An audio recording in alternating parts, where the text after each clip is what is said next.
Why these crocodiles are here, why they are friendly, is that they saved the life of the founder of this town, who was a hunter. One day he went to the bush to hunt all his water and food he took along when got finished. And he was thirsty, there was no way he could get water to drink. He sat under a tree when he saw one crocodile passing. And he realized that crocodile don't stay anywhere apart from water.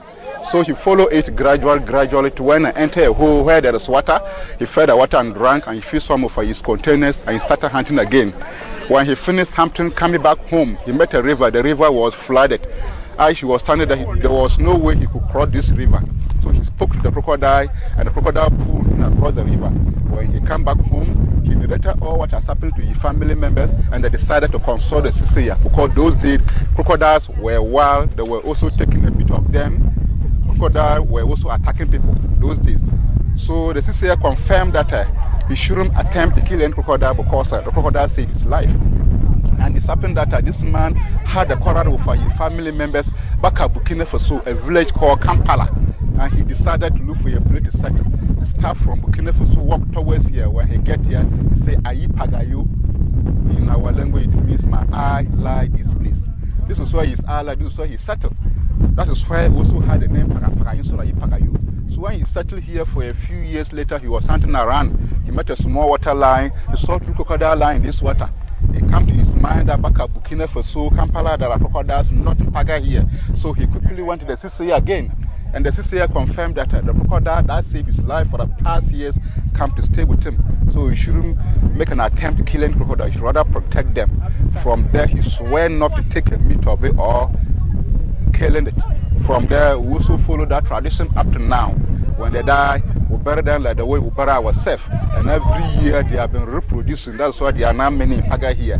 When they are about to lay their eggs, they come to our houses where we dump the refuse. The refuse dump, they dig under them, then they lay their eggs all the sides of the river bank. And the normal start to lay their eggs January and their eggs hatch April.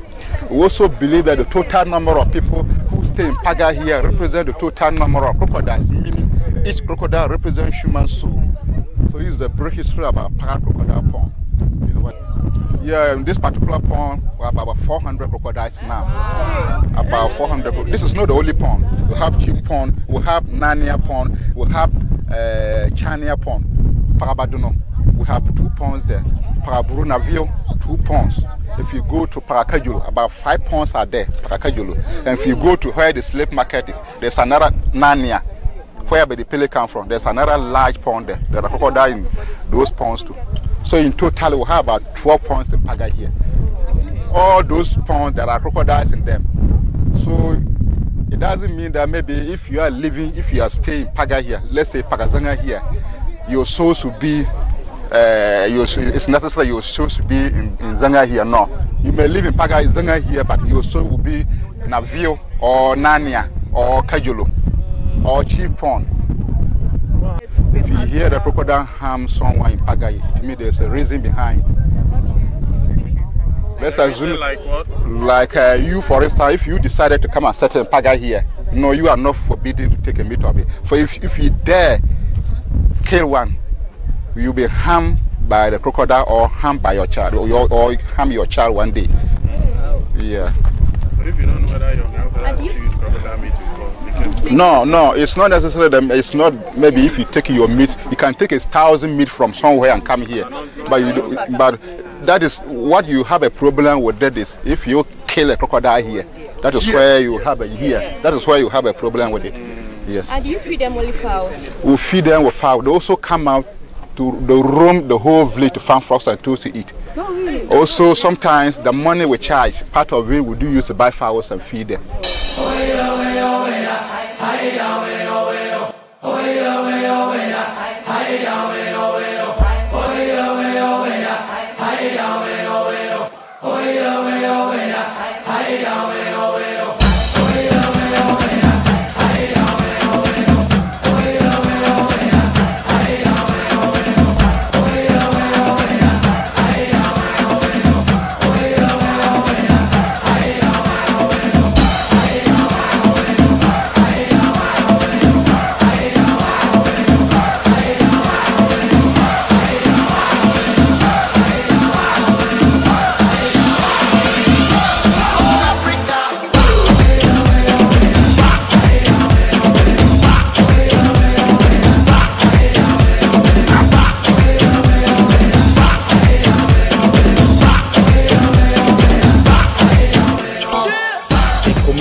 Meaning place of cattle, and the camp is called Pikoro Slave Camp, meaning place surrounded by rocks.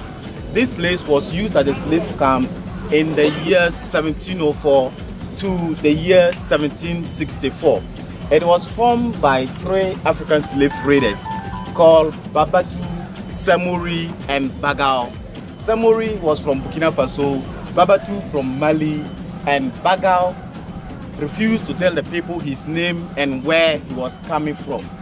So these 3 slave masters came to locate this area as their comfortable place of keeping their slaves before selling them out to the Europeans who were at the coast. So right from that year, they were keeping all slaves together here, and that the place is very large in such a way that they were able to keep a lot of slaves here. So what happened from that year was that when they arrived here in 1704, it was not a good thing by the community to sell a land. So they were giving it out for free. So these 3 slave masters were able to get it in a way that they can use it. And once they were staying here to keep their slaves, they were also trying as much as possible to negotiate with the community people to get more slaves. Actually, they did not introduce themselves to the community members as slave masters. They only said they are coming to trade on our local products, and that the community members gave them the land or the opportunity to stay here. Once they were here, these 3 slave masters started their trade by capturing people illegally within the surrounding societies, and that it got to some time they were not able to get more slaves as they were expecting to get. And from there, they came out with an idea to come together and negotiate with family heads or the community leaders to get more slaves. At that time, they were presenting some, thank you sir, they were giving out foreign commodities like clothing, sugar, wine, gunpowder, a lot of gifts to the community or the community elders, just to negotiate with them and to tell them that they are taking people from this village to a better land where they can work and get more skills, more money to come back and take good care of the community.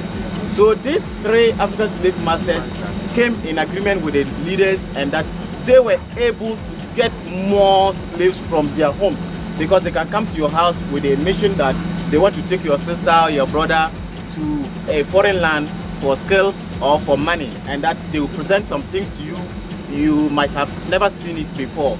And that the community members were also in support. They were giving out because they didn't know the actual aim of their mission here.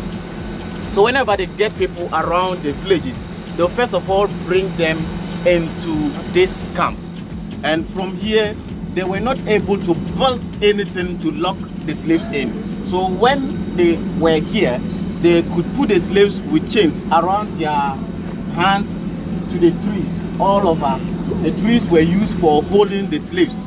And from the trees, the slaves were given some kind of identity or branding, depending on the master they belong to or the company they may be sent to.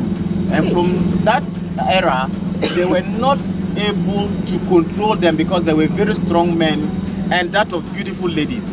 So whenever they gather a group of people, they have to shoot one person with a gun just to scare the rest that are having the mind of running away. And from there, they could be able to capture slaves or control them as they wanted to control them here.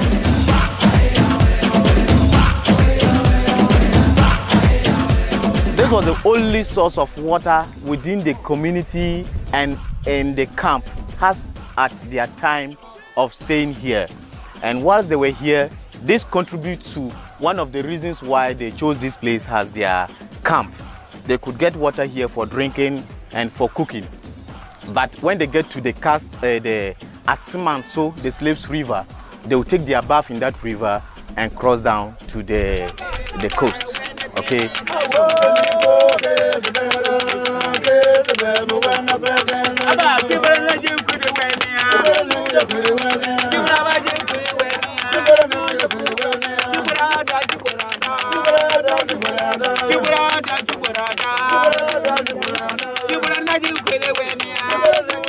Their entertainment rock. On this rock, any part of it you hit, you hear different sounds altogether. This was the only traditional or magical rock that gives such sound within this camp here. And at that time, the slaves were worried, they were sad about what was happening to them, and that any time they finished their eating down here, they were brought up here for entertainment. Entertainment was done just to motivate them and give them more hope that they are not going to kill them or harm them, but rather they are taking them from here to a better land, so they shouldn't be worried. Life will be better for them in the near future.